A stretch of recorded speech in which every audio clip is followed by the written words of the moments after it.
Want you to be president because of your agenda. And so, again, thank you for your leadership and thank you for everything you're doing. Good God. Lincoln surrounded himself with a team of rivals. Trump surrounded himself with a team of blowjobs. But as the volatility in the market continued and the S&P tumbled 3.5% today, this president spent over an hour getting showered in compliments from his cabinet in a meeting that I can only assume was held inside of his colon. But it wasn't just praise he was receiving. He also got updates on some of the important work that his administration's been doing. So that's something you said, we're taking back the canal. China's had too much influence. Obama and others let them creep in.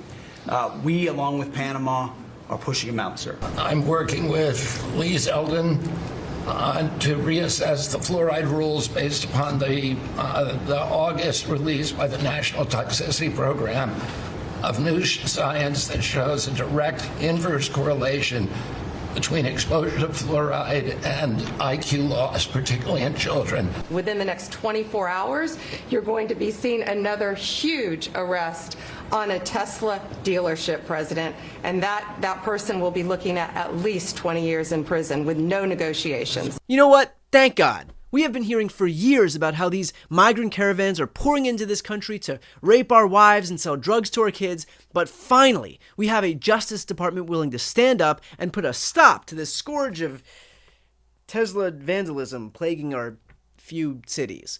But in his cabinet meetings, Trump did make one general yet extremely illuminating statement about how his whole tariff debacle is playing out. So we think we're in very good shape.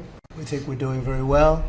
Again, there'll be a transition cost and transition problems, but in the end, it's going to be a beautiful thing. Right there. Transition costs and transition problems. The only thing this man loves more than money is rebranding the words higher prices and unemployment. Because to everyday Americans, those are the transition costs. This guy is treating the real pain that families feel like shipping and handling fees on an Amazon purchase.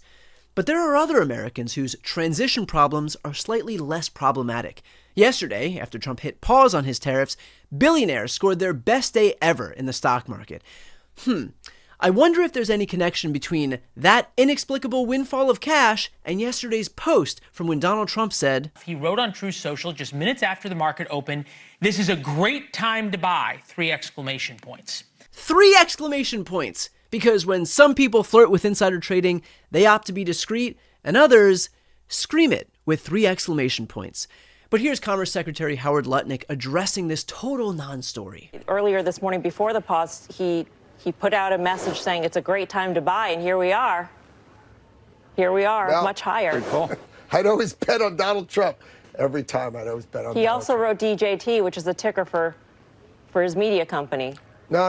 Every text that was just he his. does. That was just every his, okay. text he sends to me. That's his name. But that was a great time it. to buy the market, right? I mean, uncanny. Well, Donald Trump understands that America is the greatest country.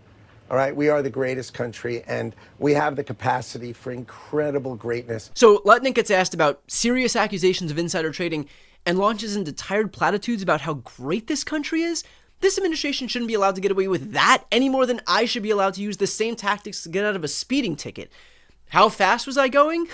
As fast as this great nation will allow, officer. Is this not the United States of America? The land of the free and home of the brave? You know, our ancestors did not storm the beaches of Normandy. In fact, not since the pandemic has America seen this much hoarding. But this time, it's not closets full of sanitizer or rolls of toilet paper. Oh my God. Now it's portfolios filled with money. And Trump isn't even trying to hide how much he and his friends are recouping from his chaos. This is Charles Schwab. It's not just a company, it's actually an individual. He made $2.5 billion today, and he made $900 million. That's not bad. He's in financial. Do you hear the laughter, the gloated chuckles? That's Trump and Charles Schwab, a man worth almost $11 billion, laughing it up inside the Oval Office about what an amazing day they've just had. You see, Trump's measure of success isn't being able to afford quality health care, or getting to retire comfortably, or being able to send your kids to college without plunging yourself into debt. His measure of success is, did he and his rich friends get a little bit richer today? Is it any mystery that a man who claims to have so much cash is also the same guy who hawks sneakers online for $400 a pop? who hawks Bibles and coins and shirts and hats and $2 bills that are literally not even worth $2. He is a corrupt real estate slumlord who lied his way into office by rebranding everything he does. If there was any justice, Trump and his cronies would be held accountable to the fullest extent of the law. And when that day comes, I just hope he isn't inconvenienced by any transition problems.